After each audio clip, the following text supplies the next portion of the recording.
Oh, so delicious. Oh, the juice is so important. All the pulled beef you could want. These brisket prices are out of control. Brisket prices have gone up in the last few years because of its popularity. It's all over every TV show, everybody wants brisket. But what if I told you you could smoke a piece of meat that is almost just as good as brisket for less money? Today we're smoking a chuck roast. We're gonna treat it just like a brisket. We're gonna use the exact same rub I use on my brisket, and we're gonna use the exact same temps for wrapping time and pulling it off at 205. And I'm gonna show you exactly how we make that rub for it. Beautiful cab Angus chuck roast. This is 1/4 of one whole chuck roast. I absolutely love smoking chuck roast and pulling it into pulled beef. It's way easier than brisket. There's no trimming required, and I'm probably gonna be doing brisket at the same time, so I'm gonna have that rub on hand anyways. Let me show you how I make that rub. We're gonna use this oversized shaker. I'm not gonna fill this up. I'm gonna give myself lots of room so like that when I shake this around, the spices can blend properly. Now, it's not that complicated. It's only salt and pepper, the way a brisket should be done. And we're treating this chuck roast just like we do with brisket. This is my coarse black pepper. And to be specific, this is a Malabar black pepper. This is the black pepper I always use. Okay, here we go. We're going for 60-40. There you go, that's what I'm looking for. Boom, nice and even. Papa, can I be a real YouTube barbecue boy? You gotta get some black gloves, son. Papa, I got the black gloves and I got the new microphone. Okay, it's not too wet. Nice and easy. We don't need to use a binder. I never use a binder on my briskets. I never use a binder on my chuck roasts because they're nice and moist and this is all gonna stick. I absolutely love these. That's a beautiful cut of meat, eh? Can't wait for this fat to render out. Okay, super easy. We're just gonna treat this like a brisket. We're gonna go side to side, hold your shaker flat just like this, and then side to side. I like to keep it at a 45 degree, just like this. Sometimes you might wanna use your hand as a shield just to cup it up. There you go. This chuck roast has some folds here, and I don't like to go too crazy in there. I don't want to create any rub pockets, but I want to make sure everything is nice and covered. I can't wait to show you in the morning how the color on this meat's going to change after the salt has time to penetrate. Now that brings me to my next step. It's super important, and this is something I do with all my briskets, just basically beef in general. I don't do this with pork, but with beef, I make sure that this gets wrapped nice and tight overnight, and it gets to sit for at least 10 hours so the salt can pull the water out, and then it has nowhere to go but back in. Stay tuned. Ah, beautiful. This next part's super easy. All you gotta do is take this piece of meat and roll it a bunch of times in this plastic wrap to make sure it's nice and tight for overnight snuggles. So I roll it about 5-6 times like this, and then the crucial moment of rotation to go in the other direction to make sure we wrap all the sides. This last flap, I'm gonna go nice and tight. Make sure everything is sealed up. And there you go, it's that easy. We're gonna put these in the fridge for at least 10 hours to make sure the salt has time to work its magic. Can you imagine putting 8 of these on your shoulder? I have 7 more of these to do. Here we are the next day. With the magic of time, we did our overnight brine.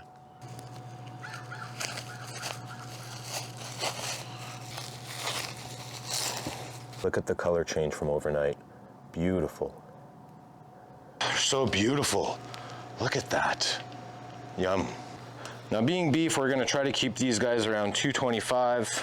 Ah, we almost forgot our probes. I'm gonna put these guys on the grill so like that I can see what the chuck roast can feel at grill level. Okay, I've got these chuck roasts on. I've got the table cleaned up. Now I guess we just have to wait 6 hours, 7 hours, 8 hours, who knows. I've got my black gloves on. I'm a real YouTube barbecue boy now. Baby, I got the shirt dirty. My fiance did a great job washing this, getting it all clean. I was pretty dirty before. Barbecue life. She looks pretty disappointed.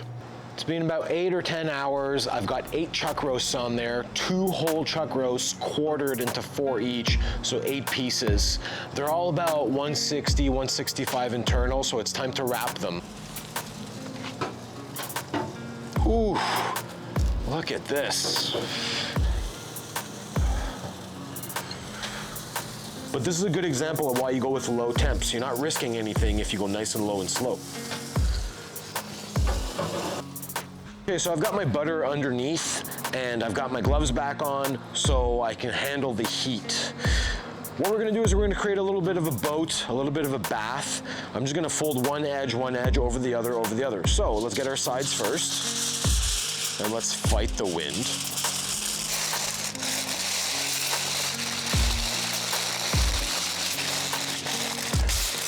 Now we go double foil wrap, guys, because just in case you slide that on the grill and it punctures, you have 2 layers. Really important to go double wrap, okay?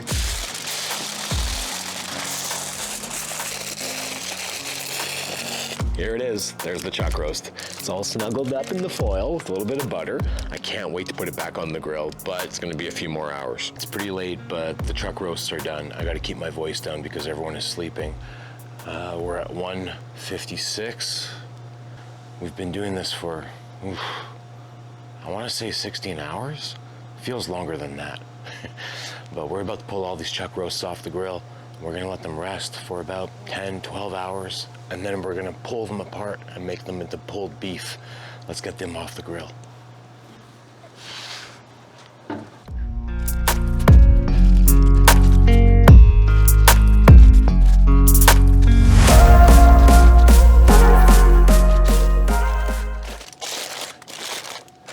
Black gloves. I even have a little bit of leftover brisket juice because I also had some briskets going on. Check this out.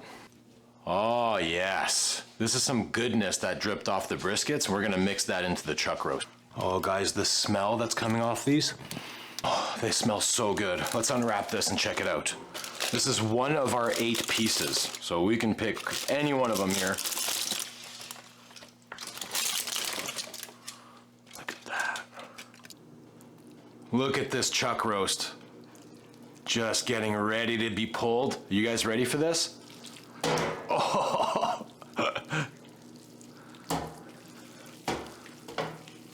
Ah, what a beauty. Let me show you a piece. There you go. Wow. Wow, look at that. Look at the color. Look at the color there. Beautiful. But Papa, I have the black gloves now.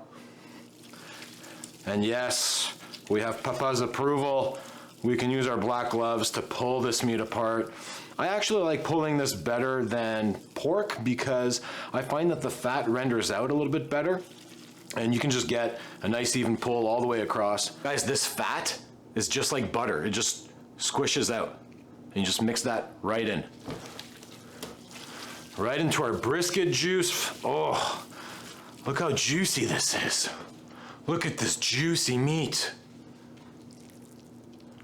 Number 2.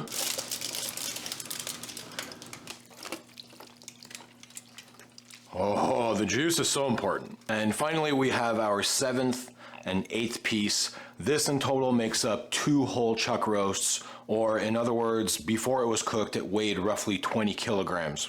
So fair to say we have at least 6 kilograms of cooked out chuck roast here. Ah, so beautiful. What a joy to pull. All you need is your hands. You don't need special tools. When I do pull this much meat though, my hands do hurt the next day. Some entry-level arthritis going on. And there you have it. All the pulled beef you could want. How beautiful is that? Oh, this is the stuff that barbecue dreams are made of. I absolutely cannot wait to show you the cheesy mess this pulled beef is gonna go into. It's gonna be a sandwich modeled after an American icon, and it's gonna be the follow-up video to this. Now, if you like this, make sure you like and subscribe, and I'll see you next time.